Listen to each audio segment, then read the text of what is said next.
Cinema വിശേഷങ്ങൾക്കും ഗോസിപ്പുകൾക്കും ദാസനും വിജയനും. ഈ channel ഇപ്പോൾ തന്നെ സബ്സ്ക്രൈബ് ചെയ്യുക. മലയാള സിനിമയ്ക്ക് നേടാവുന്നതിലും അപ്പുറമുള്ള റെക്കോർഡുകളിലേക്കായിരുന്നു മോഹൻലാൽ പുലിമുരുകനെ കൊണ്ടെത്തിച്ചത്. 2016 ഒക്ടോബറിൽ റിലീസ് ചെയ്ത ചിത്രം ഇതിനോടകം തന്നെ 163 കോടിയോളം ബോക്സ് ഓഫീസിൽ നേടിക്കഴിഞ്ഞു. മലയാളത്തിലെയും തെലുങ്കിലെയും ബോക്സ് ഓഫീസ് വേട്ടയ്ക്ക് ശേഷം ഇപ്പോൾ തമിഴിൽ എത്തിയിരിക്കുകയാണ് പുലിമുരുകൻ. പുലിമുരുകൻ തമിഴിലേക്ക് എത്തിയപ്പോൾ എല്ലാവരും ഉറ്റുനോക്കുന്നത് ചിത്രം 200 കോടി കടക്കുമോ എന്നാണ്. തമിഴ്നാട്ടിൽ നിന്നും 37 കോടി നേടാനായാൽ ഈ അപൂർവ നേട്ടം പുലിമുരുകന് സ്വന്തമാക്കാം. ഇതിനുള്ള സാധ്യതകൾ ഇങ്ങനെ. തമിഴ്നാട് ബോക്സ് ഓഫീസിനെ സംബന്ധിച്ചിടത്തോളം 37 കോടി എന്നത് അത്ര വലിയൊരു കളക്ഷൻ അല്ല എന്നുള്ളത് പുലിമുരുകൻ്റെ സാധ്യതകൾ വർദ്ധിപ്പിക്കുന്നു. മികച്ച ഓപ്പണിങ്ങും ഓഡിയൻസ് റെസ്പോൺസുമായിരുന്നു പുലിമുരുകന് ലഭിച്ചത്.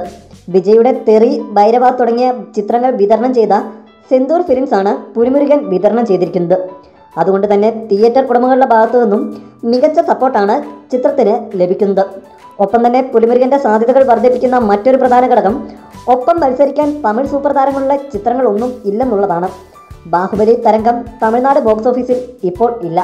ബാഹുബലി ഒഴിച്ചു നിർത്തിയാൽ നിലവിൽ തമിഴ് ബോക്സ് ഓഫീസിൽ ആഘോഷമാക്കാൻ പറ്റിയ ഒരു കൊമേഴ്ഷ്യൽ ചിത്രം പുലിമുരുകൻ മാത്രമാണ്.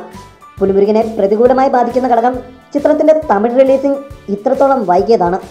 പല തമിഴ് പ്രേക്ഷകരും ഹോട്ട്സ്റ്റാറിലൂടെയും ടോറൻറ്റിലൂടെയും ചിത്രം ഇതിനോടകം തന്നെ കണ്ടു കഴിഞ്ഞിരിക്കുന്നു. എന്താണേലും പ്രതിസന്ധികളെ തരണം ചെയ്ത് 200 കോടി നേടാനായാൽ മലയാള സിനിമയിൽ മറ്റൊരു ചരിത്രം കൂടിയായിരിക്കും പുലിമുരുകൻ രചിക്കുക. കൂടുതൽ സിനിമാ വിശേഷങ്ങൾക്കും ഗോസിപ്പുകൾക്കും ദാസനും വിജയനും. ഈ ചാനൽ ഇപ്പോൾ തന്നെ സബ്സ്ക്രൈബ് ചെയ്യുക. വീഡിയോ ഇഷ്ടപ്പെട്ടെങ്കിൽ like, share, comment. Thank you.